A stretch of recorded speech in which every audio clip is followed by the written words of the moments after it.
You're tuned into the show that informs, improves, and inspires racers everywhere. The Northwest Race Report. And now, here are your horsepower and performance hosts, Terry Bridges and Glenn Lippy Tower. Oh, what is going on, racers? Another edition of the race. Is it Wednesday already? It'd be Wednesday. Wow. I'm your horsepower and performance broadcaster and host, Terry Bridges, sitting alongside my main man, Mr. Jeff Eden. What's going on, Jeffrey? Oh, just hanging in there this week. Yeah, you've been a busy guy. Yeah. You've been kind of a busy guy. Kind of in the wrong way, though. Yeah. Well, we're the show that informs, improves, inspires racers everywhere. That's what we try to do. We try to make events better, racers better, and what we do here is we keep it real. So thanks for tuning in. We got a great show for you tonight. First of all, we got to see what's going on in the... Who was P1? Are you kidding me? No! Let's see here. We're going to go... Let's see. Am I at the top?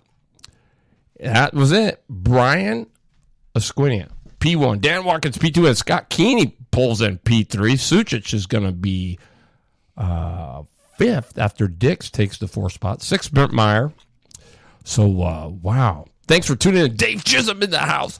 I got some exciting news, but I don't want to do it yet. I want to let you know this show tonight is brought to you by Blue Line Graphics, simply the best in vehicle graphics anywhere. Be unique, look good, get noticed. BLG.blue, www.blg.blue. They'll take good care of you. I guarantee it.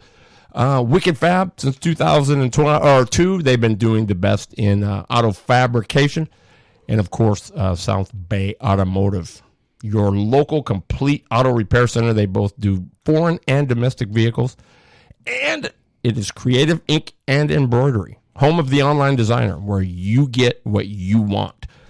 All right, so our Blue Line Graphics in the seat guest tonight, I don't know, you may know him, but most people know him if you follow the UAS circles. And that's Joe the Iron Man Stackman.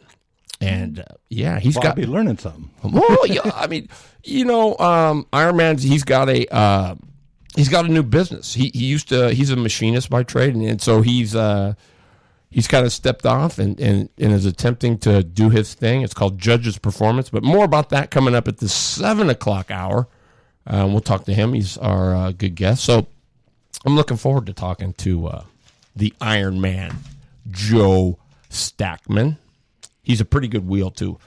I call him the finest closer in the business because he's one of those guys that, you know how 1 minute they're 10th, 11th, they look like they're nothing, and then, boom, into the night, flag falls, and you go, third? Right? Well, yeah. Where did he come from? Or out of nowhere. He's just he knows how to get it done with maybe not quite as much. So he's an excellent guy, and he's a super good guy on top of it. So it's pretty cool stuff. So a couple things too I wanted to say, Jeff. Have you heard of the World of Speed? No, I have not. I've drove by it a few times. No, hang on. Well, I don't know if this is the same one. Is it the museum? Yeah, down in Wilsonville. Yes. Yep. The World of Speed. It's an educational museum, and they feature boats, motorcycles, interactive exhibits, and hands-on activities. And it does all kinds of motorsports: drag racing, road racing, land speed, open wheel, hydroplanes, late models, NASCAR. They are a 501c3 public charity, and it sounds pretty cool. Yeah, the gal that used to race out at the Grays Harbor in her midget, and then she went back in the Midwest and ran for a while this year. She is working there right now. Oh, man, that's cool. That, and she's liking it because she goes out to Pat's Acres to play around. Yeah. But you can check it out. I encourage you guys to check it out, www.worldofspeed.org. Worldofspeed.org. Go and check it out. Man, that's right in our neighborhood. Yeah, it's awesome. And I'm going to tell you, too, there's a publication, too, that I just got hooked to, and it looks like it's pretty cool. It's called Rodden and Racing Northwest. www.roddenandracing.com. Riding and Racing Northwest.com, but the Northwest is NW. I got the free copy, but there's you can go there and subscribe. It's a 12 issue. It's a paper magazine, like the old Racing Wheels, but it's boy, it's got some cool stuff in it. The one I got's got Earl Veeder. Did you see that? Yeah, I was looking at that while you were getting ready. Great article on the great Earl Veeder. And then there's also, I wanted to bring up, all of us are gearheads, so this one affects us all. The EPA has been clowning around, attempting to, power grab and get on us about, our hot rods and our race machines. And SEMA, the Specialty Equipment Marketing Association, has been fighting this, I guess, for quite a bit. But, what they're trying to do is take it away, saying that, here it is. It says, before we go any further, we'd like to consider a scenario such as this. You want to improve the performance of your tow rig for hauling your race car across country. You've installed CARB, this is the new EPA thing, approved parts on your engine to accomplish this. This requires that you reprogram your CPU in the rig, and the next thing you know, you're in jail. Perhaps this was your second offense, and the powers to be have decided that to make that into some kind of gross misdemeanor. And, of course, this totally sounds absurd, but there's no telling what the future holds. So the RPM Act did not cover your truck because it is not used on a racetrack, right? So it's BS. Yeah. It's BS all the way around. Well, it's just like right now. You can go, if you go down the highway and a police officer pulls you over, you got your race car trailer behind you, your car's in the trailer, and you just came from the race, you need to have tonnage on your truck because you could have made some money. You got to have what on your truck? Tonnage, which means you pay. You mean on the door? On the door? Yeah, you have to have all that on the door legally. This is it's a thing that SEMA's helping right now. They're fighting this too, because all across the country, they can do it all across the country. See, it's out of hand. Yep, too much government. It's just out of hand. I mean, come on.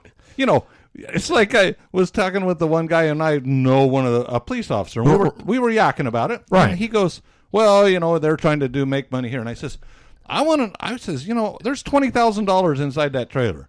That's what it took to build that. Then we got the trailer. Then we got the truck. Were we making any money? $500 a shot. Well, not only that, I mean, there's a $20,000 car in there, but that's my money. I've already paid you taxes on that. You get your hands out of that grubby thing. And here's the bottom line. Manage your damn money, and you won't have to be doing these stupid little things. It's just ridiculous. But make sure, this is a little dated, you guys, but I thought it was important that everybody hear this. July 8th was the National Collector Car Day, and that is the new holiday for this RPM Act thing. So mark that on your calendar. But if you want to know more about this, you can visit the blog over at Gearheads World. Just go hit hashtag Gearheads World and check it out. It's just ridiculous. I mean, it's just ridiculous. So those are a couple of things I found I thought were interesting, so you guys could check that out because it does have an effect on us. But yeah, pretty cool stuff. I had no idea we had that museum in our backyard. But yeah, I've been driving by it. It's just haven't never stopped. I was down the racetrack this weekend, and I don't know. I was just going to throw it out there. I was talking with Phil Fow. He's coming up on 60 years in the sport, and there's a lot of history there. But we're going to talk about that later on in the show. I don't want to get going here because I will get going on. But and there's just a couple of cool things I found that I'm going to tell you. Dave Chisholm will probably be really interested in this. Anybody that runs a club will be. It's just it's absolutely ridiculous. Cool.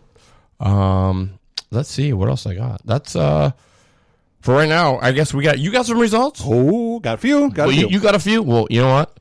It's time to do the results. Let's do it.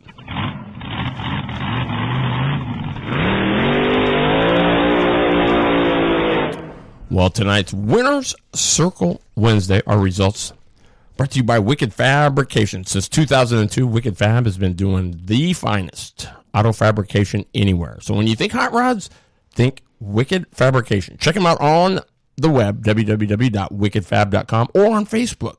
Stop by and give Craig Wick and his gang a like. They are awesome stuff. All righty. So what do you got, Jeff? Well, let's see. Mother Nature won at Grays Harbor, South Sound, I-5 Quarter Midgets, Sunset, Willamette, and Cottage Grove. Wow. Deming got their race in. They did? Yes, they got their race in on Wow. Friday night. The 600 restricted went to Dakota Drake. Junior sprints. Now, who would you think won the junior sprints? She was your favorite guest the other night. Haley Constant. You're kidding. Nope. She won that at Sunset? No, up at Deming. Oh, she did. All right. Good deal. Because that was her first time in or not her first time, but she was going to be stepping up, right? Yeah. Yes. And the 1200s was won by Brock Limley. Nice. And Brock also runs a 360 out at Skagit. So I think this 1200, that's to keep him sharp. Right. And the 600 was run by Lamb Ryan. Skagit on their mid-season championships, they kind of got a different format. Yeah. You time in, and then the top 6 do a scramble to see what their starting position is going to be for the main. Everybody else has to go by time. Okay. So qualifying is basically at first just for the scramble. Yeah, no. The scramble's already set. The scramble's the first 6 cars. They get to run the scramble. Everybody else from 7th on back is done by time. Oh, so they actually run like a heat race for Yeah. that? Oh, that's kind of interesting. So the fast time was Greg Hamilton, and he was at 11:78. That's cooking around there. Yeah, I wouldn't know. When you pill draw, how do you know what's fast? they don't pill draw up there, so. Oh, they don't. Good. Okay. And then the scramble was won by Colton Heath, and the main was won by Jason Sowell. He led all 25 laps. Colton Heath was second, and Justin Youngquist, which is with a new team this year, they're starting to gel. Each week they're getting better and better finishes. So it was a good job for Justin.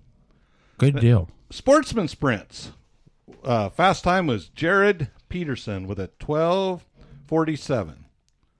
The scramble went to Steve Parker, and the main went to Jared Peterson. Now, little thing about Jared Peterson. The gentleman you were talking to last week, I can't think of his name right now, that was going to drive the sprint car this next week down at Elma, big tall kid. The midget driver. Well, there was a couple of tall kids. This was the one that he was talking about getting to drive the car that.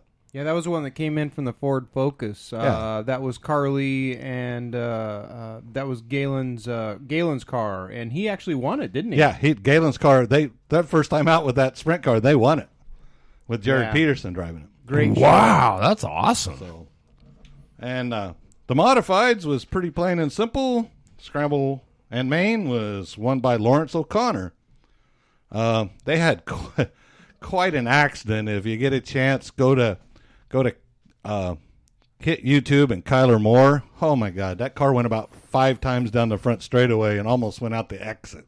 Ouch! It was destroyed it completely. And then the Outlaw Tuners, the scramble was Brandon Berg, and the main was Ryan Ellis. And from the article that they had wrote, they had the place standing up because the first 4 cars were right together. He said you could throw the blanket over them for all 20 laps. So that's pretty cool. He said throwed.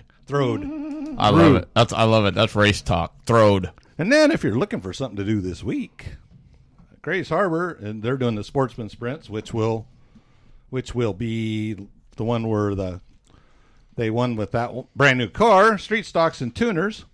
The rain out from last week on the mid-season championships and the fireworks will be run on the weekend of the 23rd of this month. Skagit will have nothing this weekend because all their guys will be at Clay Cup. South Sound, big rigs, Canadian big rigs. If you want to see something wild and crazy, these are the guys. They go crazy. They'll run over each other just to get to the flag. So it's pretty interesting to watch. They rub the walls, they rub each other. How many more are you doing? You got this calendar? Okay, so I'm going to hold you on that so we can do the results. Do you have you got any results? Oh, by the way, welcome. Yeah, glad you could make it. Yeah, I know. No, traffic must have been a bear. It was. It's that's. Yeah, the story I of came my through life. there yesterday. It was the same deal. I mean, I get it. So No good at all. So I've got some Albany stuff where you were. We super. had. Well, how about I do this? I'll do these because I got Wenatchee and some state line stuff, and then I'll turn it over to you, and you can do Albany, and we can talk Unlimited All Stars and yeah, on definitely. that cool stuff. I've got some Stravy stuff too. Okay, awesome. Yakima. The West Coast late models were there. And Randy Marshall wins it. And a note of interest here, kid by the name of Max Schroeder. You probably remember Max Schroeder. He was a quarter midget guy. I called him the Blingmeister. The Blingmeister. I do remember that. He and the Flying Hawaiian, Harley Yoshi, they used to go at it. He was fifth. He's coming off a big third here a couple weeks ago, and he backs that up with a fifth. So Max Schroeder, congratulations, buddy. You are you'll be hearing a lot more about this. This kid's good. Super Stocks went to Mike Hill. The mini stocks went to Josh Washington. Figure 8 Nationals were at Evergreen. I didn't know that. But Nick Gunderson wins the Outlaws. Seth Funden, Zach Larson, and Chris Curtis rounded out. Let's see here. Matt Somerville takes the Stingers. The Superstock figure eights went to Quentin Borson. I don't think anybody can beat that guy there at Evergreen. And the WESO, are those the mob? WESCO.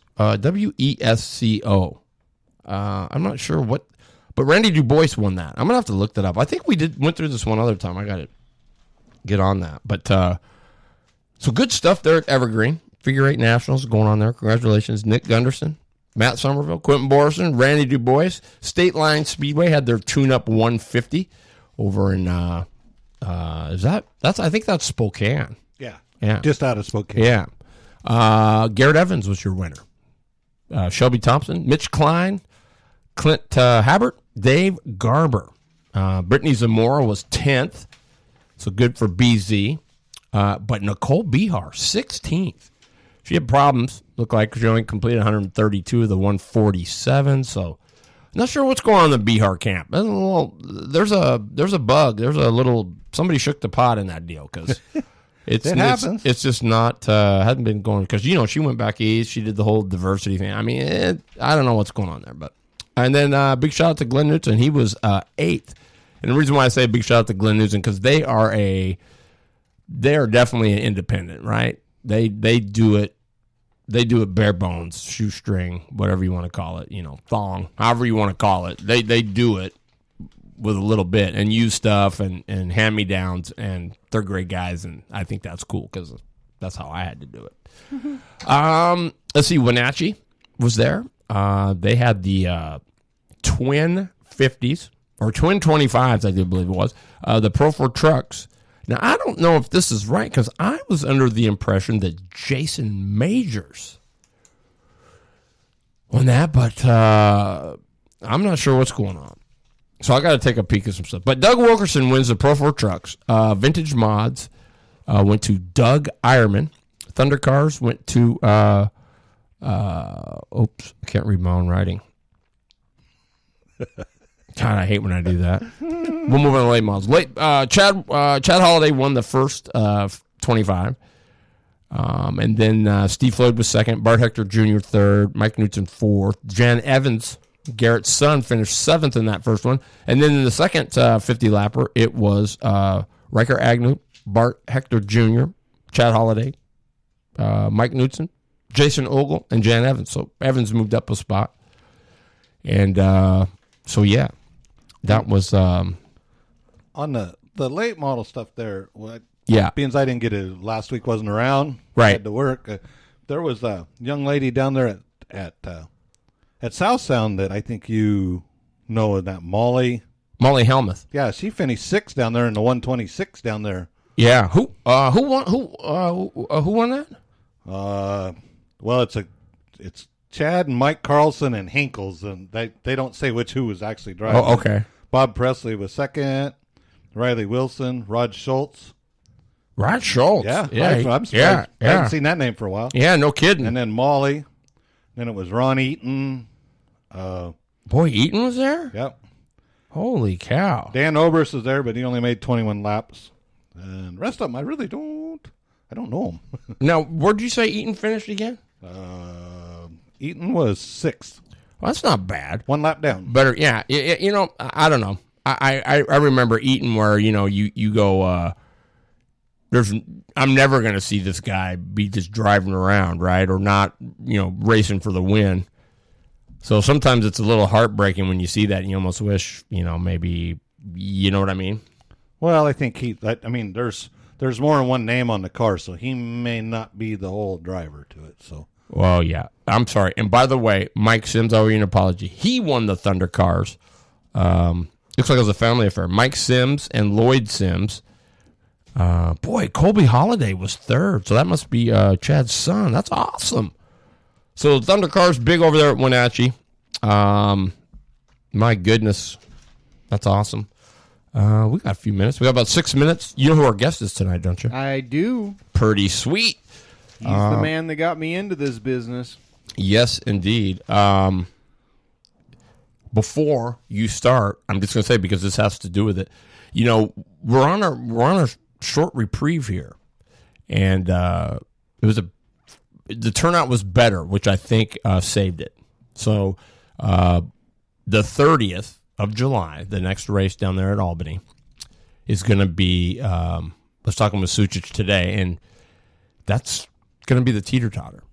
It could, right? So that's going to probably be the make or breaker right there. And it may be, if it breaks, that's probably it. It's just going to be, but I don't know. It's still out. Nobody's sure. You know, Jason just kind of not real sure what Bob's thinking. But again, he was talking about it again last weekend that they're ready to tear up that track, and where the track is now, it's going to be a motocross for the kids. So when the dads and the adults are over there, the kids can go. So I'm going to encourage everybody to push, pull, or drag your cart out. I don't know what happened to the cage car guys. You know, everybody rearranged that stuff for those guys because they wanted it early so they could go run both. And it's a little unnerving that, they're risking it for everybody, right? A little bit. Not putting it all on them, but, if people rearrange stuff for that because you say you want that, then do it. Do it. That's all anybody wants, I know things happen, whatever, but man, there was always a ton of. So I don't know what's going on there. I don't know if I don't even know if Willamette's getting a ton of cage carts anymore. I'm not sure that any of them down there are getting a ton of them. There's a lot of carts that are just setting, though. The whole 206 class hasn't been there at all this year, and it's just it hasn't showed the numbers that it should. I mean, there's plenty of carts there. Well, we talked about this a little bit. You say, well, the track was kind of okay, and I totally appreciate that, right? But here's the deal.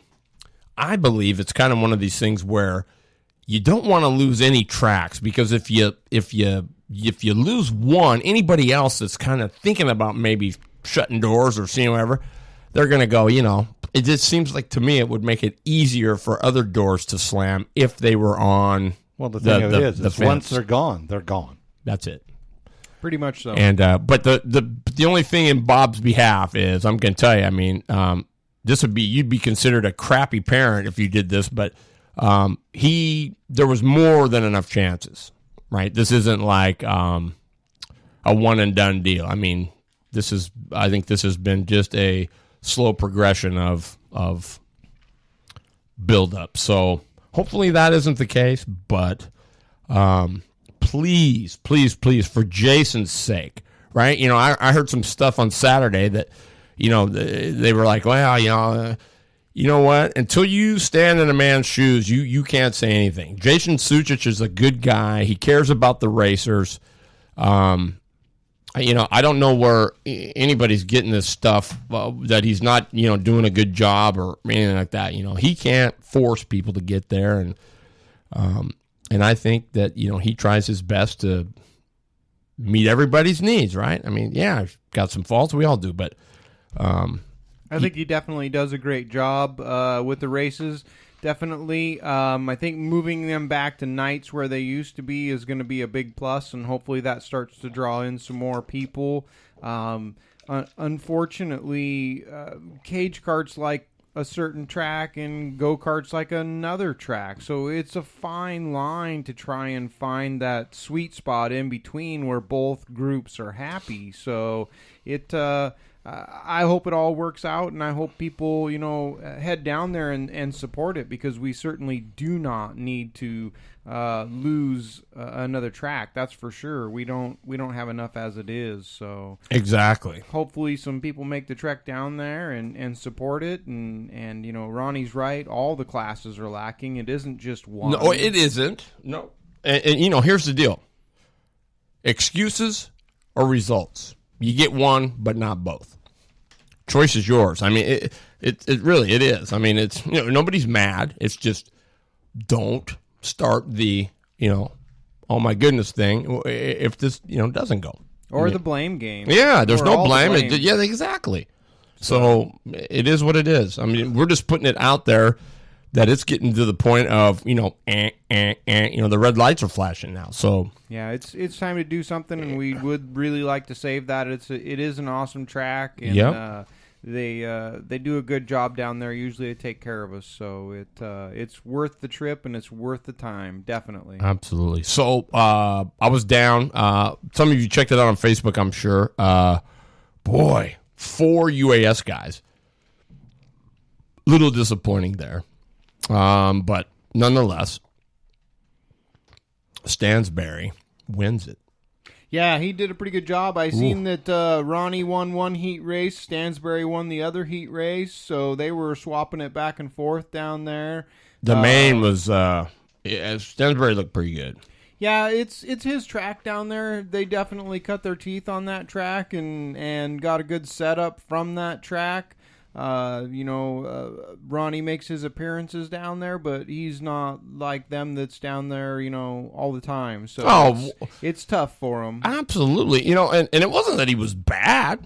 I mean, he was, like you said. He looked pretty good. I heard the interview you did with him afterwards. Just too tight. And, yeah, he said he had a little bit of an issue there, and it took him a couple laps to work through it. But once he worked through it, he was consistent after that, and Stansberry didn't run away from him. So, it's how the cards fall sometimes, and it happens to all of us. So, but, Eric and Jen do a great job with that cart, and they get it haul in the mail for sure. So... it's going to be a dogfight this weekend up at ORV for sure. Oh yeah, I mean, and I'm going to say, my hat's off to, I don't care if you finish, 18th out of 18th. If you field one of these things, it's a big deal. I mean, it's just a big deal. That's a feat in itself. So, like Lauren Knaus, big shout to Lauren. He showed up down there with his 250, and he was getting some things figured out, I think. But again, is he a high dollar, high budget? No. And I think he realized that, but he came down to support it, which was very cool. He comes down by himself. I don't know how anybody does that anymore. Absolutely. You know what I mean? So, but he had plenty of help. Everybody was over there helping him, so it was good. That was really good. Yeah, glad to see it. I know that Mrs. Day pulled down the, was it 206 she's in now, or was it the Predator? It was the Predator. Yeah. And she got smoked the first heat, and then it was like, oh, all right. Second heat, boom. Main, boom. I mean, but it was, I bet did a good job too. He was, more to run, but there was 2 of them. Yeah, still, it's a good job, and the KT class looked like it was a real good race. So, dude, let me just say, Kravitz was there, and Jeremy Brown was there, and Beard, and Corey, and Darren. There was Scott Keeney, and you'll notice in the main. Oh, there it is. Here we go. We gotta get fired up here. Yeah, what are we doing? What am I doing? your favorite drivers, and people of interest in the motorsports world. It's time for In the Seat, powered by Blue Line Graphics. Yeah, Blue Line Graphics, www.blg.blue. Brian Esquin and the gang, they will take care of you, I guarantee it. Their stuff is top flight. We got one of the big guns on the show here. His name is the Iron Man, Joe Stackman. You with me, Joe? I'm with you. You didn't say big gun in my name, did you? Yes, I did. Joker. Well, hey, so before we get started, how you doing? I'm doing good.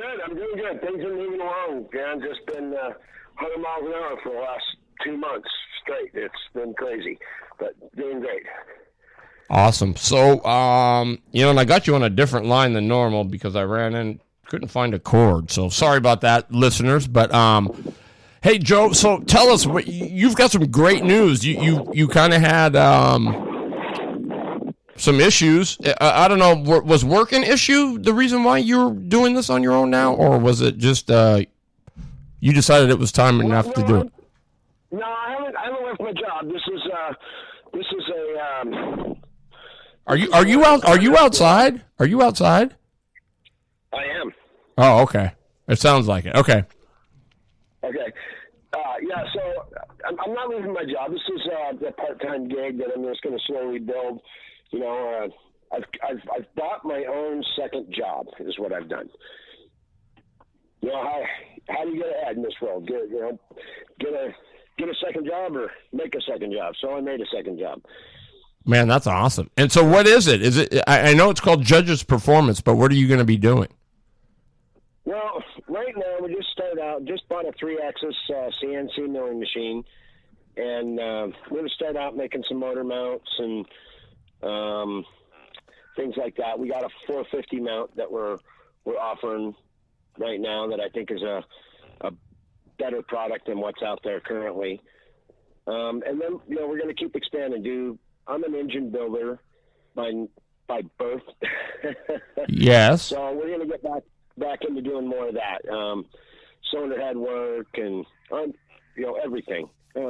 Whatever. Dude, that's awesome. So it's Judge's Performance. And is this going to be something that you've got business hours that you're going to be open, or is it just going to be kind of hit and miss for now, or how's that going to work? Well, eventually we'll work it into something that's more full-time, but right now it's just after work, make some parts, take care of what people want. I closed my automotive machine shop about 10 years ago, and I still get calls for people wanting me to build them engines. So my whole family's been nagging on me to get back into it and start doing something along that line. So I thought this was the best way to get started. Start out with karting. I got all kinds of different ideas of what I'd like this to turn into, but a full service machine shop eventually. Man, dude, well, like you said, that's the only way you really get ahead, right? Is to do it yourself. Get smarter. Or yeah. More. Yeah, I'm absolutely. not going to get any smarter. So it looked like you had a CRF 450 mount. Yep. What can you tell us about that?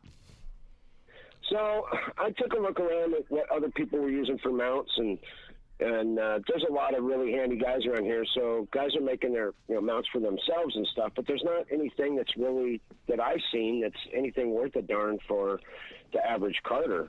So I took what I saw and I said, okay, well, let's make something that the karter can use and it's friendly. So I made it out of making them out of 6061 T6. They got a really nice thick base plate, 3/4 inch thick, so it's good and robust. They made the side plates out of 3/8, again, good and robust. And then I used, what karters are used to coming up from Briggs and Yamaha is a double butterfly system where it's a butterfly clamp, and then I've made it adjustable so you can use it on a variety of chassis. I run Legends for the last, 10 years, 15 years, and they're kind of narrow in where the mount butterflies need to be versus like the Ultramaxes and stuff, they can be wider. So I made enough bolt hole patterns in it so you can run it on a variety of chassis. And then I also made enough bolt holes in it so you can move it over to the left or to the right quite a bit. So wow, that's it's trick. a more versatile mount than what's out there now. Yeah, absolutely. Well, you know that, and I think that's right because I know the old. I don't know if you remember the old SDHs. You know, the SDH made those mounts. They were cast aluminum with the twin butterflies. You know, and they had the regular USA rail length, which were basically the curve went into the middle. They were flat on the outsides and the thing in the middle. Right. But then you had like the international version too, and then that was like they just took a hunk of square, bored a hole in it, and cut it in half, and it kind of wrapped around halfway on the frame rails on each outside as well. So right. 6 and 1/2 dozen the other. The problem is, what is it? The little engine stop. That was always. Well, I've seen more of it now than I have ever, but. Just making sure that stop is there and nice and right and doesn't, jack the motor and do all that crazy stuff. Yeah. Cool. So we don't have a stop built into it, but there's a lot of crafty guys out there that got different ways of doing it. I really like the way Shane handles his, but yeah, that's awesome, man. So, so what is this mount called? Is it just you just order it? You say, hey, I want the 450 mount, or is it the? Yeah, well, we're probably going to, just a 450 mount, but we got a bunch of other things that we're planning on introducing over the next couple of years. Actually, probably this winter, I got something really exciting that I'm hoping to get done. And we're gonna keep on with the judges' performance thing with the judge. We're gonna come up with names for each. Wow, that's awesome, dude. And the jury and things like that. Yeah, I think the first engine that we've got planned is going to be the Prosecutor. The Prosecutor. Right now, the mount's just the 450 mount. Hey, that's cool. And any idea what that's going to list for? Or? Yeah, I'm targeting it. It's 250. Okay, and you get that's the works, right? Yeah, that's the works. The butterflies, the mount, all the mounting hardware. Drop your engine on it, bolt it on your chassis. And are you still offering the Jawa mount as well?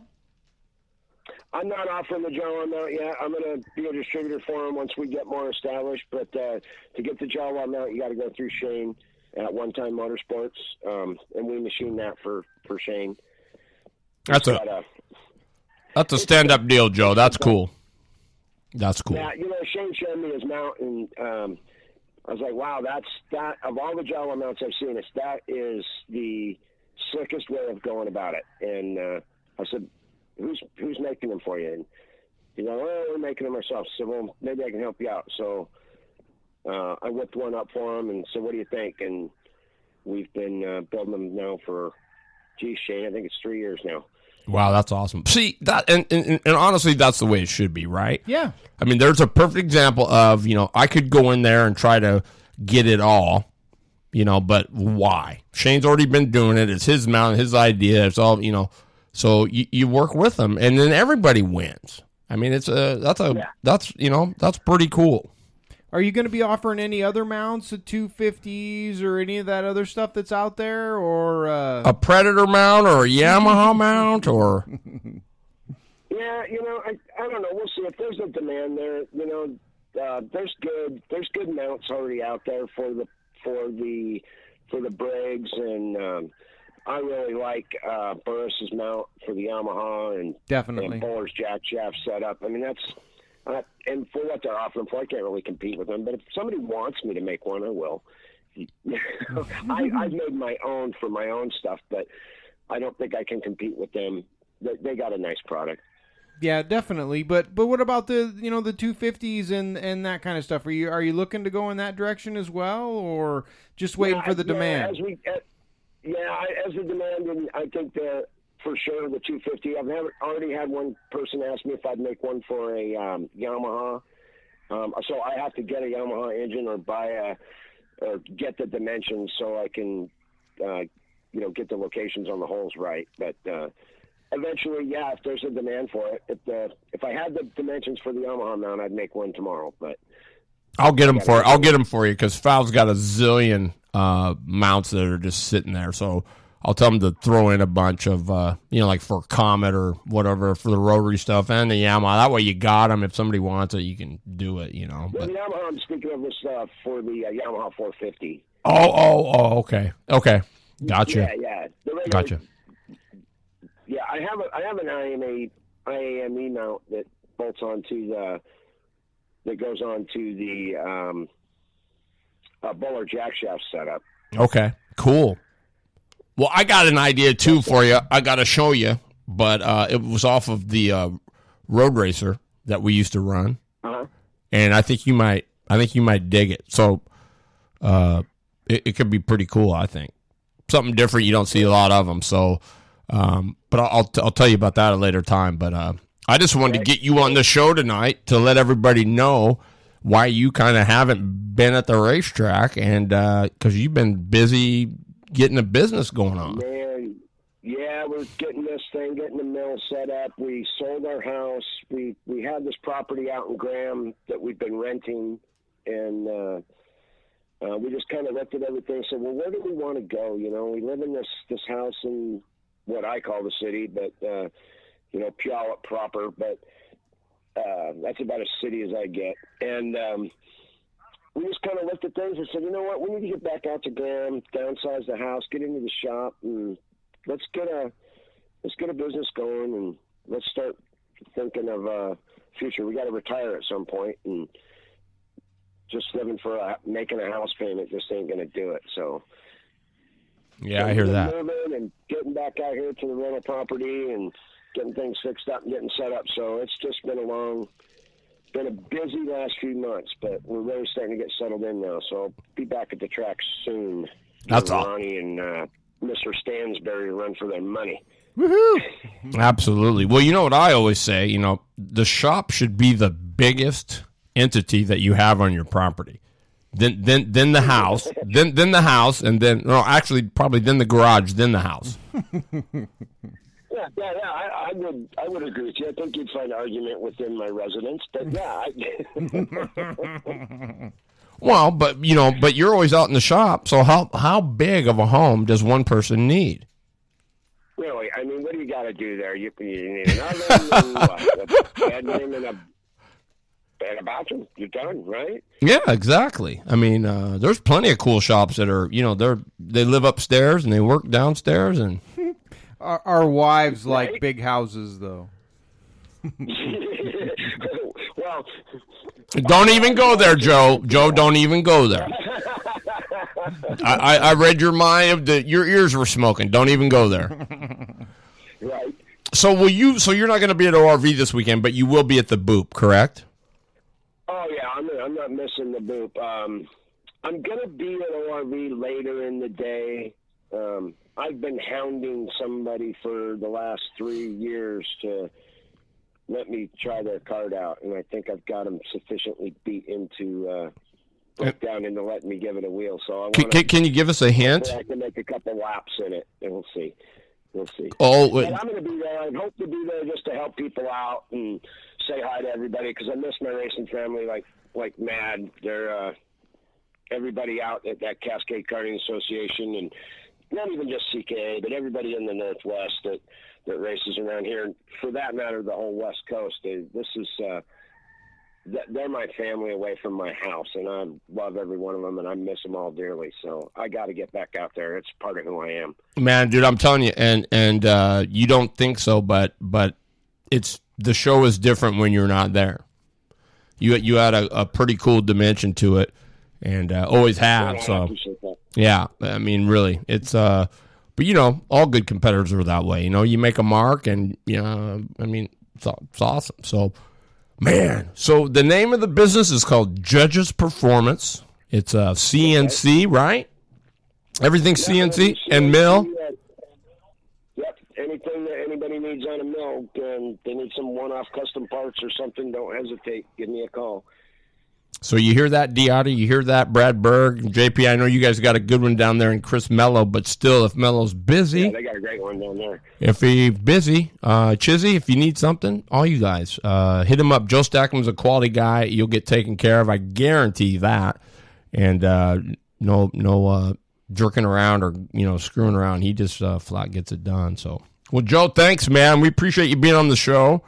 And I appreciate you having me on the show. Come and see me Saturday when you get there. I'll see everybody Saturday. We'll be there kind of late. We got some family matters to take care of, and then we're going to head out. We're going to bring the granddaughter. Tell Mama Dix that, and she gets to see her. So Cool. She'll like that. Well, right on, Joe. We'll see you Saturday then, bud. See everybody Saturday. Take care. Okay. Thank you. All right, everybody. Joe Stackman, the Iron Man. Boy, what a guy, right? I mean, just he's just a good guy. Top notch, yeah, definitely. Great racer. Judge's Performance is the name of the business, and he's going to be making some cool stuff.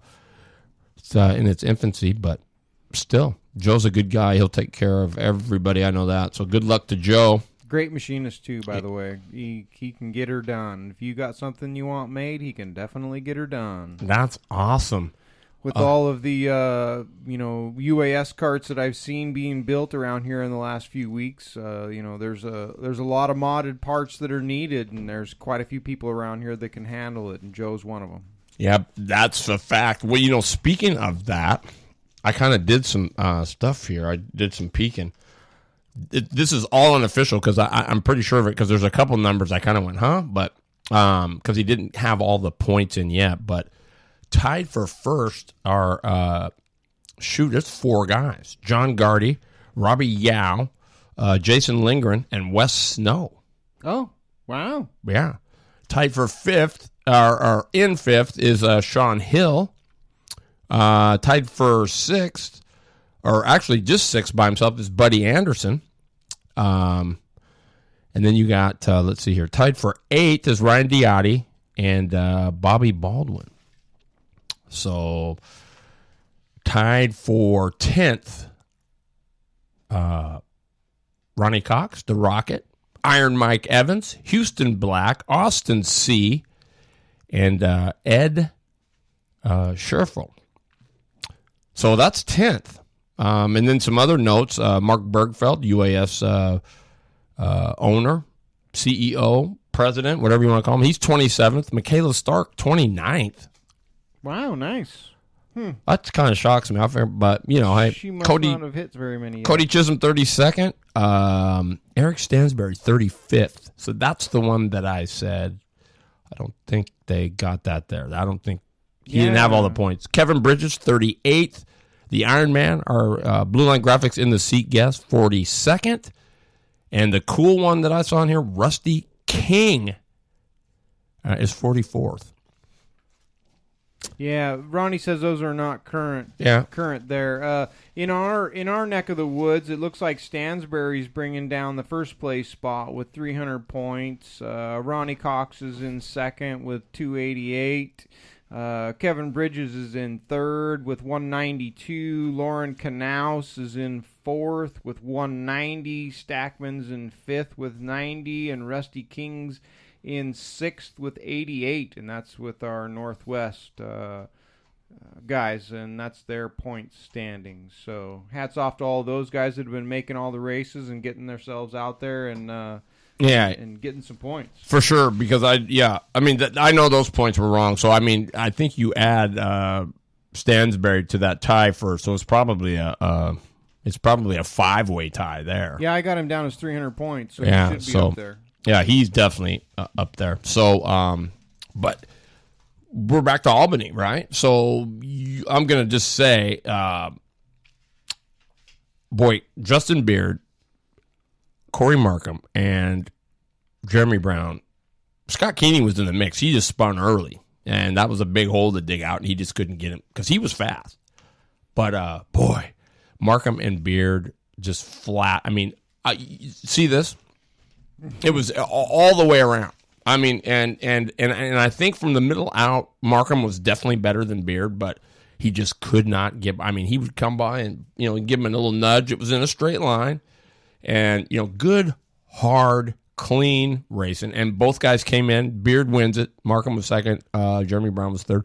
But they shook hands, and they're smiling. And but boy, you should have seen Markham's car in the middle. That thing, he was down in the gutter, and it was still rotating. Yeah, 3 and 4, he was so fast in 3 and 4. Definitely. I mean, he could turn down right in the center of the corner, which is really unheard of in these karts. Usually from the center off, it just wants to go up, up, and away. And he could turn down and show his nose under Justin, and he couldn't get it done. It was just it wasn't there for the straightaway speed because they were both really fast. So yeah, it was a great race to watch. They battled back and forth. Sure, one could have probably taken the other out, but they're both stand-up guys, and neither one of them wanted to do that. So that's just a testament of the racers we have here that run up front. They'd rather be satisfied with second or third than take somebody out trying to get the win or second. Well, that's just it. If you got to rape and pillage somebody to get by them, that's not really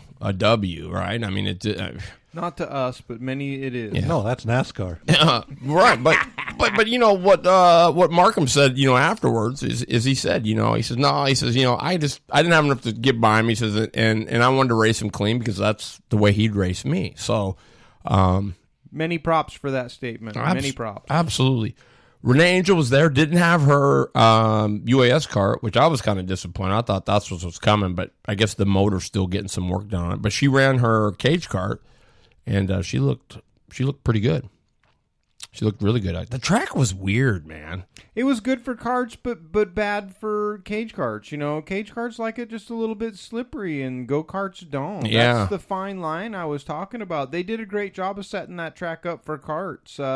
But the cage karters don't like that. They need a little less grip, and there was a lot of grip in that track.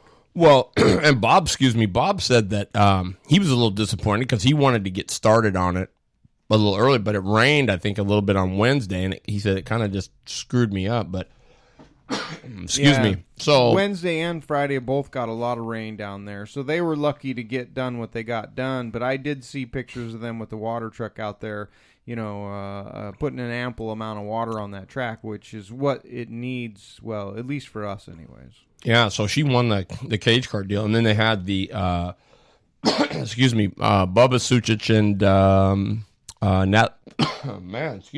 Natalie Richard.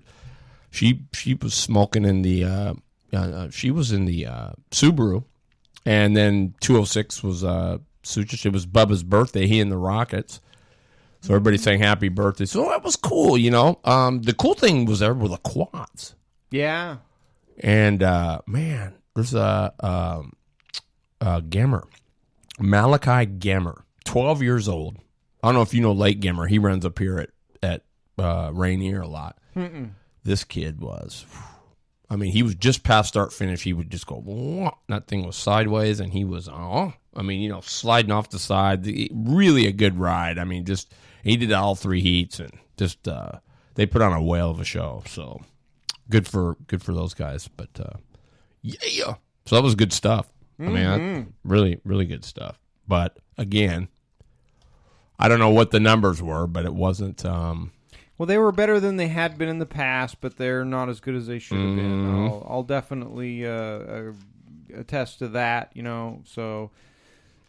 It is what it is, I guess. We're not beating anybody up. We're just saying, there's a emergency alert going on, so just take that into account and whatnot. I don't know what's happened with the 260. No Hatch, no King, no. Brian Green or Norman, and he was in attendance, but yeah. So I don't really know what that whole no Williamson. Nothing. So go figure. I don't know.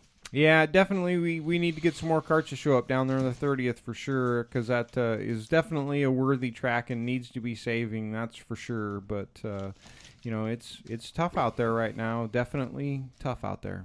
Yeah, Kart Pro. Kart Parts, Kirkham, and they were going to be our in the seat guests tonight, but I guess I don't have all the details, but they had a death in the family, so He lost his dad. oh my gosh. Okay, so man, and I got to say they helped me out. I didn't know that at the time, but they got me up to Strebe. So big shout out to Kart Parts for that. And man, sorry to hear that about Dad. That's not good. It was James's dad. Wow. So yeah, he passed, and heart goes out to the whole Kirkham family. That's nobody likes to go through that. That's for sure. So it's a sad deal. Luckily he as James stated it, Jim stated it, he's no longer in any more pain. So I don't know the circumstances to it, but it sounds like, it was his time. So right. I'm glad for that. I guess we lost somebody else this weekend at a Gold Cup race or something, or down south. My tech guy was supposed to be here this weekend. Who, Mark Wynn? Yes, but somebody passed away of cardiac arrest down south. I did not hear anything about that. Let me get to this email here. Just 1 second. Wow. I don't like that at all. That's too bad. I mean, even our own Jeff Eden lost his aunt this weekend. So, I'm sorry to hear that. Man, boy, that's. But once again, she's been fighting cancer. She fought it for 3 years, and it's a tough go. Well, while you're looking that up, Lippy, It's Paul Hawkins. Hawkins, Hawkes. Paul Hawkins. Hawkins. HAW? Hawkes. Hawks, yeah. Paul Hawkes. Yeah, he passed away at cardiac arrest at an event down there. So, was this at Medford? It could be at Medford. Doesn't say where it was, but Mark's bringing all of his stuff back up to the family this weekend, so that's why he... God, I hope that isn't David Hawks' brother. I don't... Wow, I don't know. I'll do some investigating on that. That's too bad. I'm sorry to hear that. So yeah, we don't like to lose any of our... No, the whole Kirkham family, man. Take my condolences for sure, and hope things pick up a little bit. So Kart Parts, check them out. They're good folks. They've been around karting a long time, and I used to like watching Lawrence roll. He was always a go-getter. They do a lot for motorsports, not just karting, but all motorsports. So they're good people there, and worth the searching them out. So we got about a half an hour. What do you guys think about feuds? There's always been a feud. And I'm not going to go too long on this, but because I want to get it just a little bit in the history part. But feuds are, in my personal opinion, if they're done right, they're good for the sport. And I'll tell you why. There was one that when I was first getting going down south at PKA, it was two guys by the name of Tim Moss, the Action Man, and Mike McMain. Now, these guys were they weren't, now I say younger guys, but I mean, they weren't like 18 or 9. I mean, these were, men. Boy, did they, I don't know off the racetrack how, but on the racetrack, it was just a hatred, right? I mean, it was a feud from, getting bumped in the back and you see the hand go up with the finger to all the way down the front straightaway at Pat's Acres, banging tires. Who's gonna? It's like playing chicken. Who's gonna lift going into one? They're still banging in there. I mean, to being on the grid and one saying something and the other one saying, "Hey, he's saying," I mean, it was just a complete Hatfield and McCoy feud. I mean. But it was cool, right? Because you looked forward to seeing what was going to take place, what was going to be next. I mean, they just went at it. But I mean, but they never drug other people in it. It was their deal, and that was that. And at the racetrack, when it was done, right? There was no Facebook garbage or this, that, or the other. It was just done, right? And I think that's where feuds are great, but when you start dragging others into it, I think that's where the line's got to be drawn. Social media has caused the biggest chunk of that anymore. Amen. Because you get on, you get on there and you rattle off, and oh my gosh, I didn't really want to say that. Or somebody said something for you. Oh my gosh, I didn't really want to say that. By the time you get it off, how many people have seen it? Well, worse yet, the words are hard to interpret meaning, right? I mean, because there's no feeling behind them. You can read them so many different ways. That's not really what I meant. But when you read it, it's like you don't know what they mean or how they said it. So that's the problem with anything like that. When you're trying to, if it's any kind of a feeling. But I don't know. I just there's a few out there now that but unfortunately it's not on the racetrack. And that's the sad part. And I think you just know, you got to know when to zip it, and I don't know. I've put a lot of thought into this, as people that follow me seen where I got drug into a mess last week, and I regrettably did that. And in some cases, people just need to unfriend people. It's much easier that way to not be offended, mad, or put off by somebody else's innuendos or whatever the case may be. It's just so much easier just to unfriend that person and not follow them anymore, and don't be drug into it. To me, it's amazing that some people take sport in basically just being, forgive me, an ass. And then they wonder why they become the brunt of all jokes and why they become the brunt of all conversations. And, it's easier just to, and we all should try to just distance ourselves from people like that. There's constructive trash talking. I've done it myself, and I live to regret it. Last year, I told the internet that I was heading down to Salem to go after their gold. I came home with a lump of coal in my sock, stepping on it the whole way because I sucked that day. So it's not always the best thing to do. Wes Snow is probably one of the better trash talkers out there, and he does a good job of it, and people appreciate that. And other people try and do a horrible job of it. So I'm not going to be a trash talker personally anymore. I've been fed my lump of coal, and I still have it in my sock, and I'm trying to dig my way out of that hole. But it really doesn't do anything for our sport for the most part.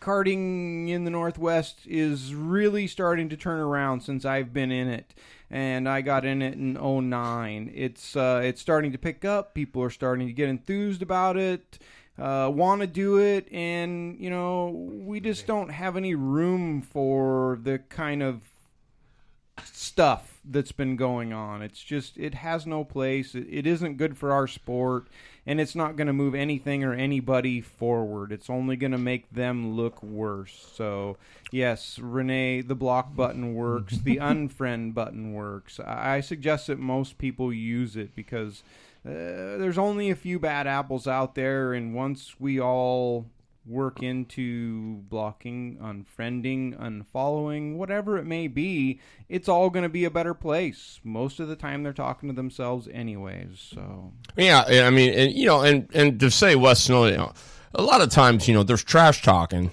when it's all in fun, right? Exactly. It's one thing to trash talk and that, but I mean, when it gets malicious and personal and ugly, I'm just saying, grow up. Well, grow up. I mean, if you don't like them that much, why are you even talking about them anyway? I mean, it's a waste of your time and effort and energy. Go focus on something else. I mean, I don't know. It's just, I don't want to beat a dead horse on that. Well, they got a couple of good ones going in the trucks right now. And the other day, they actually got out of the truck and started swinging at each other. And the whole crowd was going bonkos. It reminded you of the Allison Yarborough fight in the first Daytona they ever covered. It was pretty funny, really. They were both so tired they couldn't swing. That's what they said. There's a bunch of hugging, was going on.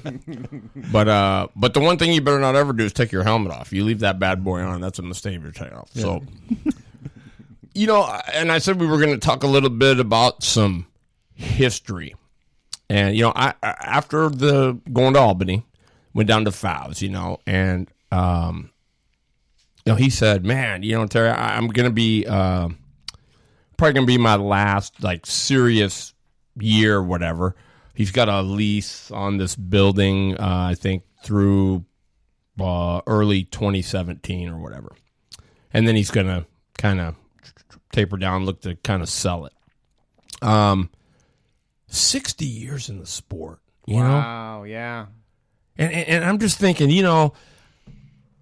people just don't appreciate what we all have today was because of those guys 60 years ago. A lot took place. These things were, like Fal says, you've never seen anything like a pair of triple 820 Westbins. Those are 135s.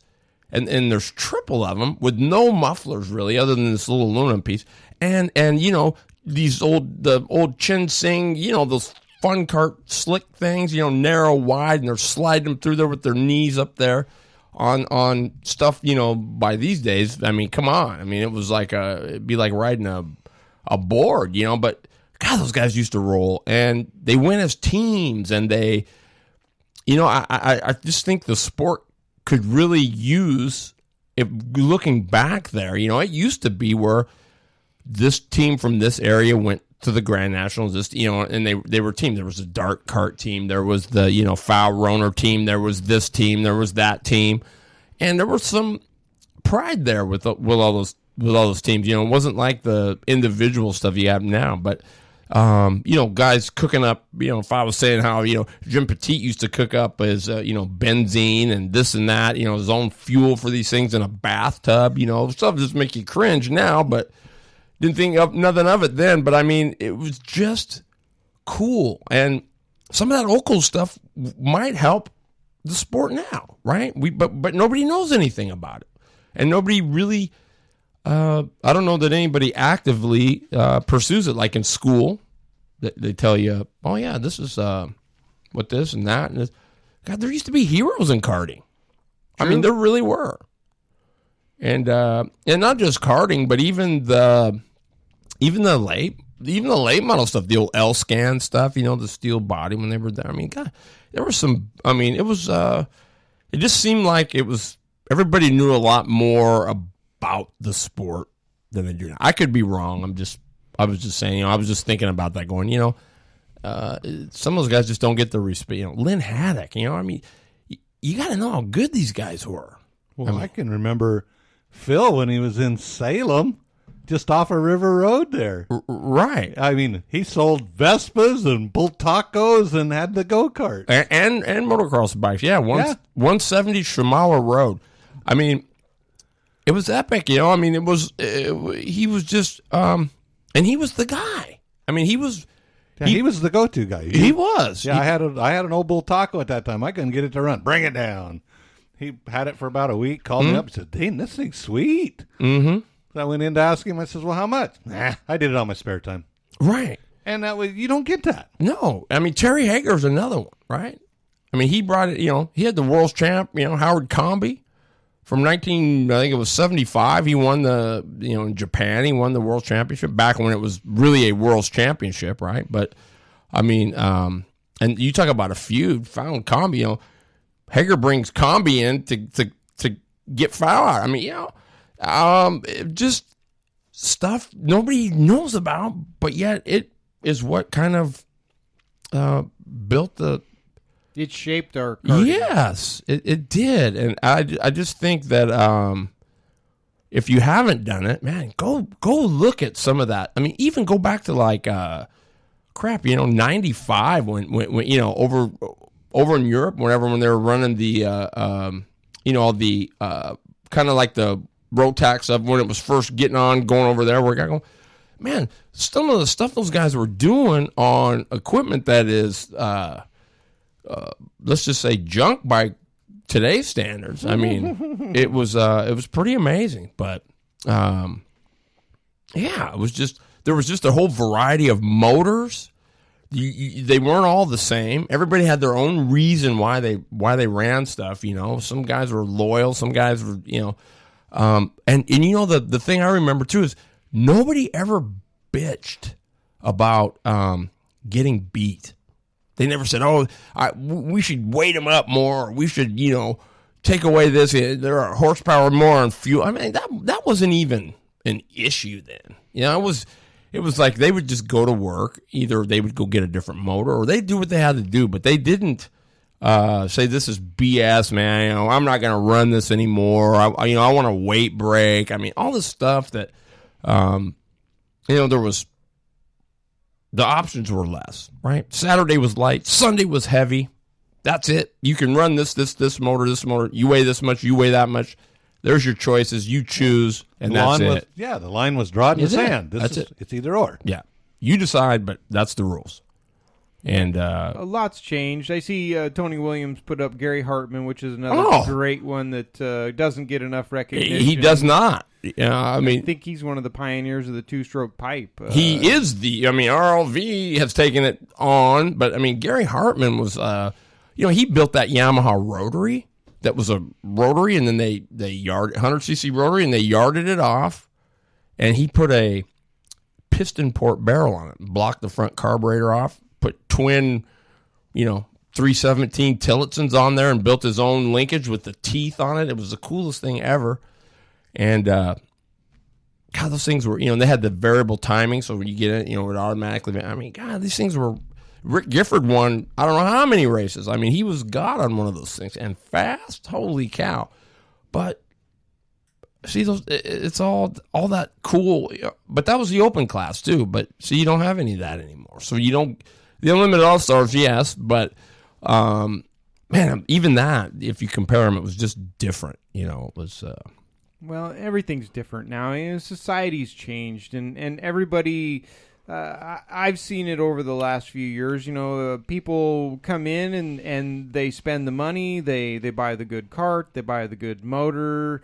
And they're gone within a year or two because they can't win anything. And they just think because they can buy everything, they're going to win everything. And it just doesn't work that way, There's a lot that goes into that. And yes, a good motor and a good chassis is, part of the deal. But you also have to be a good driver. You have to be a good setup guy. You have to be able to read the track. There's so much more that goes into it nowadays that you can't just come in and spend the money and expect to be up front. It takes time and knowledge and so much more to, and it's not just in go-karting, it's in all of our racing aspects. It's all gone to another level now. Back then they used to run open wheels. They didn't have bumpers and Nerf bars and all the rest of that crap that they have nowadays. And you watch some of these guys, they got 30, 40 carts out on the track, and you don't see anybody flying through the air. You don't see anybody trading paint. You don't see any of that. There was so much more respect and everything back then that's just not there nowadays. Yeah, and clutches for Burkos and it was a steel shoe on a steel drum with two rings if you were running the big open stuff. And nobody probably knows that that's Burris, Mike's dad, Bob Burris. Brought that in there. And the clutch was incredible. You had to know how to work it. A lot of people struggled with them, but Terry Hager made one. Kind of the same thing. It was just way too big, but it had fiber shoes on it, and they were trying tranny fluid, and they were, and to this day, the Pro 80 pipe's probably one of the best open pipes ever made. Probably still would hang. Mako made cool stuff, I don't know. I was just saying, I think that just goes with some of that respect that we were talking about. Respect your fellow driver, and all.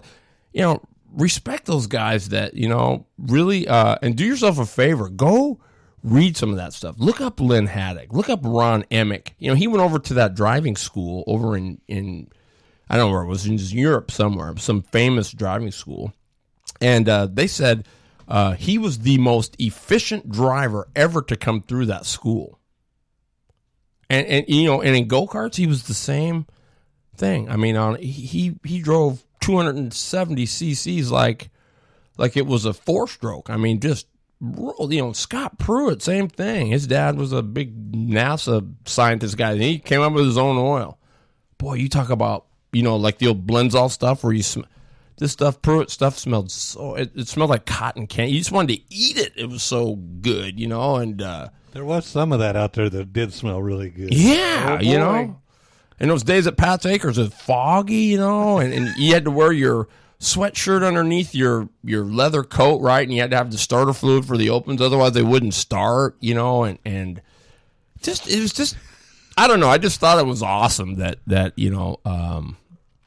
I just think everybody needs to do themselves a favor and kind of check up on the history of it. I think it'll make you appreciate really what you're doing a little bit more, because there's a lot of people that did some amazing stuff, I mean, and right here, Fowle will tell you the story about his dad bought 10 of those Voight basketball things, and that's how his dad started making the first retread slicks, because he was saying, you guys are going to cost me 5 arms and 2 legs here. I got to do something, right? And the AAA muffler his dad came up with before. So, I mean, there's just some cool stuff, and I would encourage you, if you ever see Fowle at the truck, just sit down and talk to him. It's really cool. It's really cool. He's a wealth of knowledge. Yeah, I mean, definitely he is, for sure. He gave me my first go-kart ride. And whenever they were, remember that, what was it, the Star class down there at Woodburn? Yeah, those Tecumsehs. Yeah. That was a good ride. I'd get in Karen's cart, and once everything was all settled and nobody else, he'd always bring it just to where I could ride it. Yeah. I'd go out through there, and then one night he says, I think you're ready for mine. Yeah. It was the twin. The first thing I went in the first corner, spun around in a circle, and got out. That's enough for me. Yeah, I mean, it was amazing. Until you've seen 15 duels, imagine that at Pat's Acres coming down there, or, junior threes running 100 opens at 265 pounds. I mean, good grief, they were fast, on stickies, too. I mean, stickies, like, well, not SL tires, but sticky tires. That lay-down cart that he had, I went to Portland with him that one time, and oh my gosh, standing on the front straightaway when they went by was like, no way, right? No way, yeah. And believe it or not, that had 2 Horseman 4-disc engine clutches. They weren't even an axle clutch. I mean, do yourself a favor, people. Get some, racing rags. Tony Williams right there. Shirley Roberts, she invented the driving suits, basically. I mean, there was a couple that tried before her, but she's the one that took it to the next level. Yeah, but those were sweet. Yeah, Chris Steele and his glass, right? I mean, nobody had ever seen that. You should have seen their faces when we rolled in there with when Fowle had that bullet nose and the little bobtail that covered the pipe and the side pipe. I mean, we beat them by 10 seconds. They were all like, what the? We sold so much of that glass, it was ridiculous, Do yourself a favor, go check it out. I mean, it's just Yamaha saved karting. Otherwise, we'd all still be racing McCulloughs, pulling our hair out. I mean, it's just, I don't know. It's just, I think it's neat. It's a big deal, and to me, it is anyway. Lippy's looking at me going, okay, Terry. No, I agree. You know what I mean? It definitely is. Jack Lehman's another great one. Yes. Down at Carterama. Get down there in the mornings, talk to that guy for an hour or so, and you'll just get your head filled full of what it used to be and what we wish it was now. So, right. Those guys are getting older and they're getting tireder. They don't want to do it anymore. They do it because they love us. So, get down there, talk to them, thank them, give them some business, for Christ's Christ's sakes, you know. Amen to that. Put a little money in their pocket so they can retire. So, you know, that's good people that made our sport what it is today. Absolutely. And the one thing that stands out to me is the competition. You know, they just never complained about getting beat. They just went home and worked harder. I mean, that was more of they used it as a motivator rather than I'll go buy the next thing. Yeah, or an excuse, or, you know, whatever the case is. But I don't know. I just think it's a big deal. It's a lot of cool stuff. You know, road racing used to be huge. Nobody gets, you know, now you can't do it because they price the track so dang high. But I mean, you know, until you've seen a 125 or 250, you know, 150 miles an hour at Portland, you just don't know. So, well, we're gonna get in really quick so we can go lapping with Lip, and let's get her done, Lip.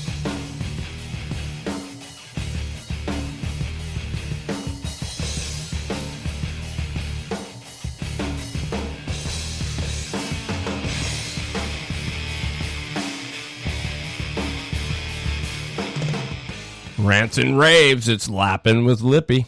Thank you very much, Terry. Tonight's Lapping with Lippy is brought to you by Scott Seal Coat. For all your asphalt and striping needs, give Scott Seal Coat a call. We'll stripe it or seal it, whatever it needs. If it doesn't need anything, we'll still do it. So give us a call and we'll take care of it.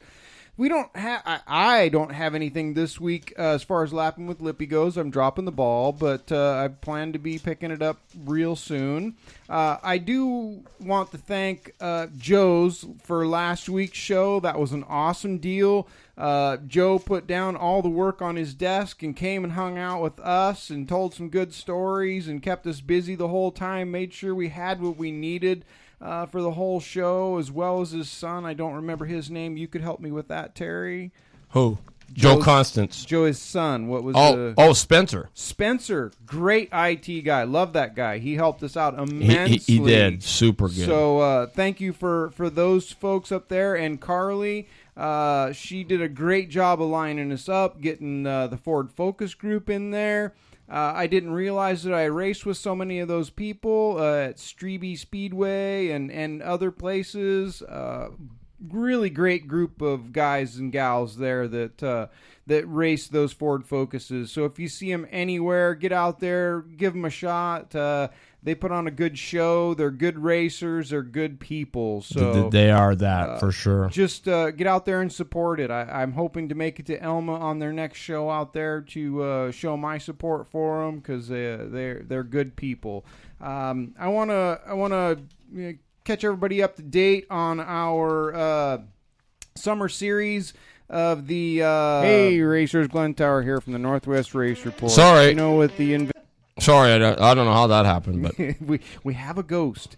But so for our what are we calling this again? But can I add before you go? I talked to Kurt Burris yesterday, and so when Lippy's, he's got the points here. But what's on tap here is the end of August.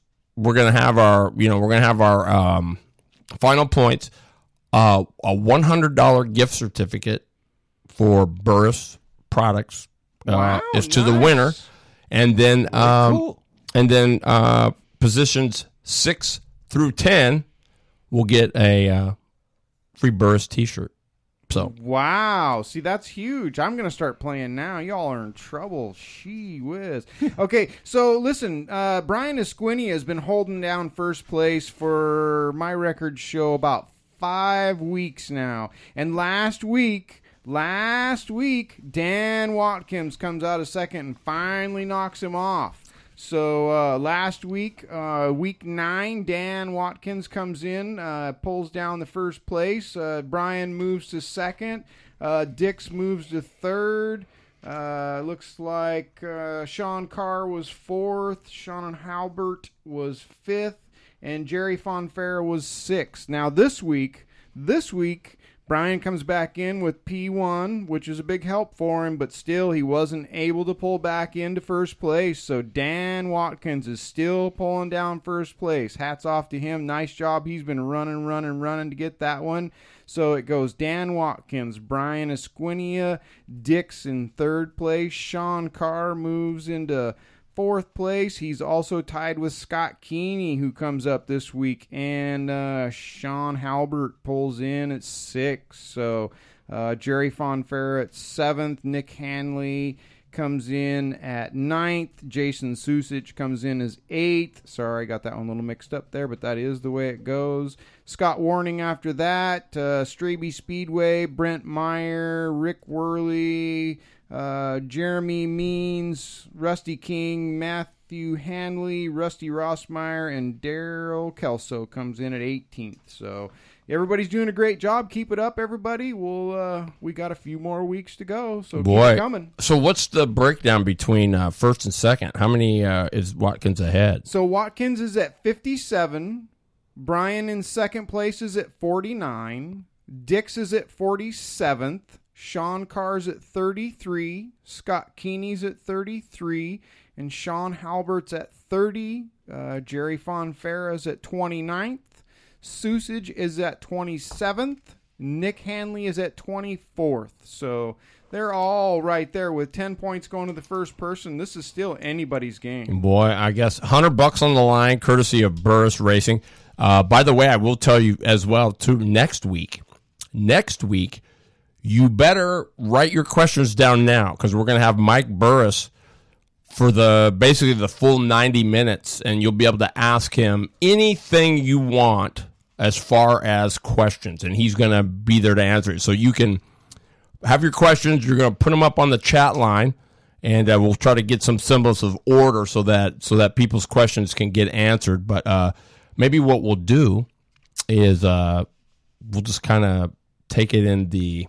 I don't even need to show up if he's going to be here. Well, we'll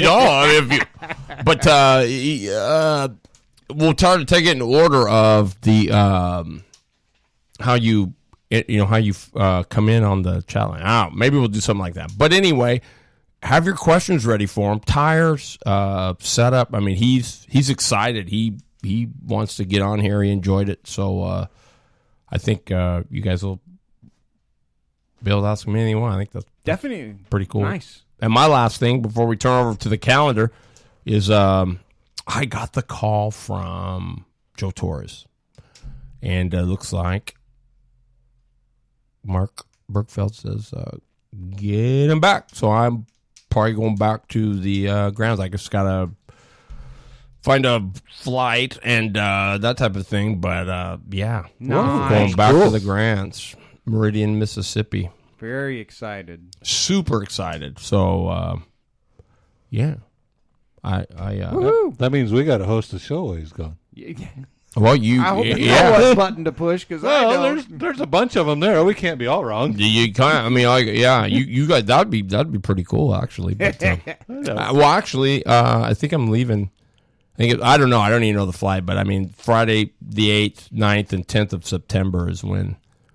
That is. So anyway, we got a quick calendar, guys, before we let you go. What's coming up this week? And let's hit just the high spots. South Sound, Canadian Big Rigs. They they'll do everything. They go to win. Yep. Sunset Speedway, the Dancing Bear Topless Modified 100. $1,000 to win, and it all in $1 bills. That's kind of cool. It is. It's a neat race to watch. They got the dwarf cars, the 4Bs, and then on Sunday, they're actually having a test and tune for the 4Bs to where they can learn to go the opposite way on the track to get a feel for what they got, because they're doing that 100 lap, 51 and 50 the other. Willamette's Mid-Season Championships. Woodburn Drag Strip. This weekend is their Lucas Oil points race. The who's who are there in the top classes. Doug Gordon and Funny Car, Jay Payne, Terry Ruckman, Brian Howe, Annie Whiteley, Mikey D, Sean Bellemere. These guys are all in the top 10 in the world right now. So this is a tough deal. Yurka Kaplan, he's out of Canada. He runs an automatic transmission in his car. He runs as hard as anybody else does. Chris Marshall out of McMinnville, Oregon. Russ Parker out of Salem, Oregon. And the alcohol dragster class, Joey Severance, right now is the national champion. Garrett Bateman, Sean Cowie, Johnny Otten, Kim Parker, Megan McKernan, Todd Swinford, Casey Gristle, and Jay Livingston is running an alcohol dragster this year. Wow. He got in with Steve Federlin. Steve had all his stuff sitting there. Steve can no longer drive due to health reasons. And they kind of got together, and he ran a 5:46 at 265 the other day. So, Wow. he's pretty pumped about it. I guess. I talking to him, he was really, I get a raise. Don't forget, too, guys, ORV this weekend on the 16th. That's going to be a big deal. That's going to be kind of well, there's a couple more before that, but guys should be there probably tuning up for the Betty Boop coming up August 19, 20, 21. July 30th, we're going to be back at Albany.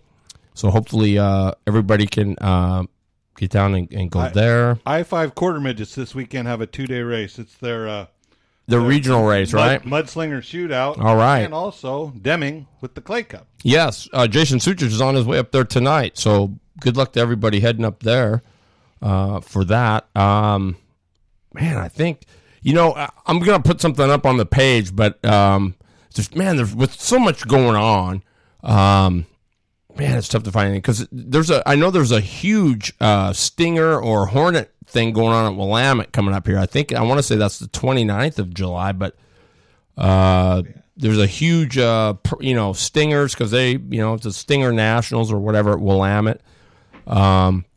So you can get on Trophy Motorsports, I think is what it is, or WillametteSpeedway.com or what. Yeah, either one of them will get you. Yeah, find out there. You can find more on that. But I'll put something up there. So if you've got a schedule or you want something put on the show, it's just getting to the point now where, searching for the stuff, it's almost, you forget something. So yeah. Shipwreck Beads Modified Nationals will be in about 2 weeks, too.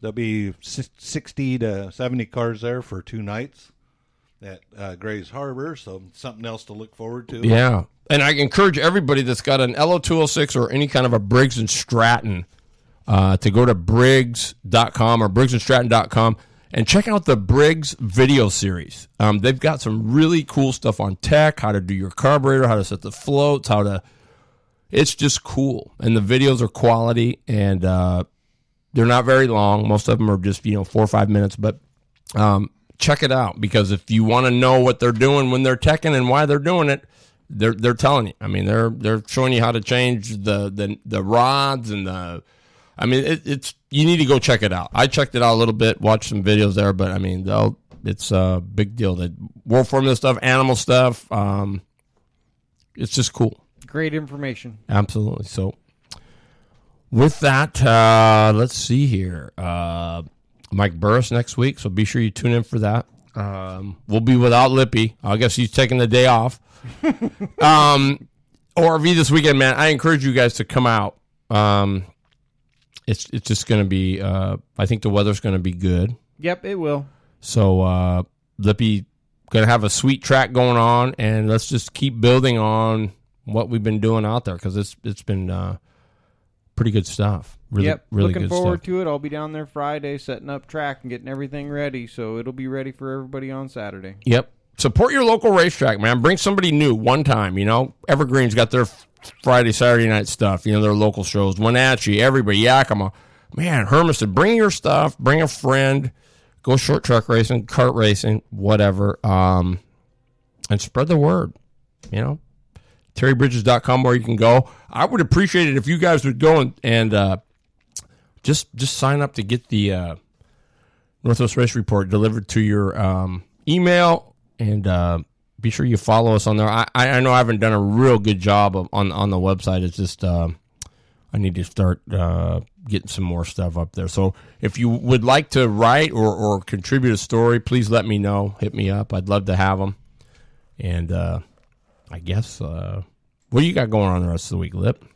I'm busy. It's summertime. Chasing my tail. Jeff? Working away. Back in the loader. Yeah, and then we got a funeral for Saturday down in Oregon, but everything's fine.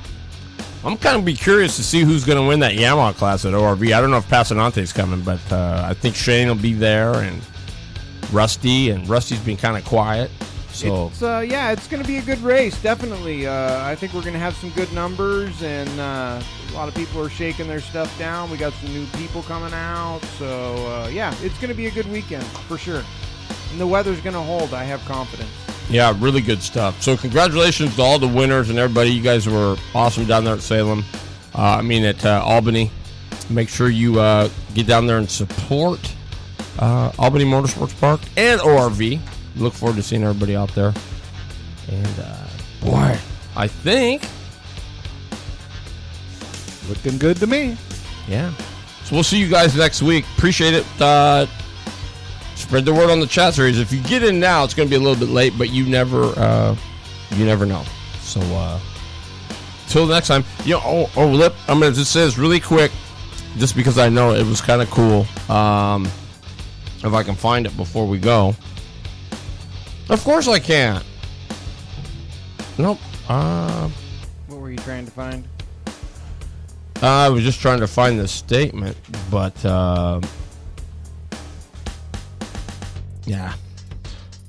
doesn't matter. It has escaped you.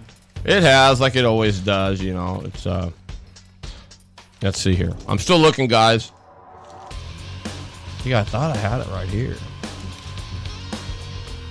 You'll like it, but I'll have to save it till next week. It's good enough to save.